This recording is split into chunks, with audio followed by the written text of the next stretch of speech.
তো hey guys, তো আজকে আমরা এসেছি মহেশতলা বাটানগরে। ওয়েস্ট বেঙ্গলের সব থেকে বড় যে সরস্বতীর যে মূর্তিটা আছে, আমরা আজকে পরিদর্শন করতে এসেছি।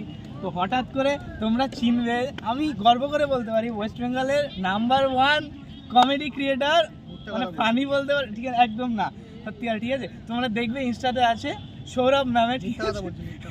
তোমরা সবাই চেনো এই ফেসটা, সবাই চিনতে পারবে, ঠিক আছে? যে যে দেখছো ওয়েস্ট বেঙ্গলের যেখান থেকে দেখছো কমেন্টে জানিও, ঠিক আছে? আমি মিথ্যা কথা বলছি কি সত্যি কথা, ঠিক আছে? ঠিক আছে, চলো সবাই কাজ করো। আর ভাই খুব ভালো ভালো ভিডিও বানায় অবশ্যই, আর খুব মেহনত করে দেখছি। হঠাৎ করে আজকে দেখা হয়ে গেল, ফার্স্টে আমি গিয়ে বলছি ভাই কি মেহনত করে এটা মানে শুট করছে, খুব তাড়াতাড়ি আসবে, অনেক দূর থেকে এসছে ভাই, ঠিক আছে? খুবই পরিশ্রম করে সব বিষয়, ঠিক আছে? তো সবাই সাপোর্ট করো ভাইকে, ভালো ভালো ভিডিও বানায়। তো আমার একটা রিকোয়েস্ট থাকবে, ফানি কিছু পাবলিকের জন্য দেওয়ার জন্য। মানে কিছু বলতে, তুমি ধরো এরকম দাঁড়িয়ে আছো, আমি তোমার ঘাটটা থেকে সিরিয়াস হয়ে গেছে গাইস, সত্যি সত্যি দিল, হ্যাঁ, কপালে শক্তি কম লাগাতে হবে। কালকে এরকম একজন করতে গিয়ে নেই কেনার মতো টাকা, এরকম একজন কি করতে গিয়ে তাহলে টাকা নিতে হবে। তো এরকম ওকে ডেকে নিয়ে একটা চুমু, সবসময় ফানি হয়ে যায়, ঠিক আছে? কোনো ব্যাপার না সেটা। তো ঠিক আছে তাহলে।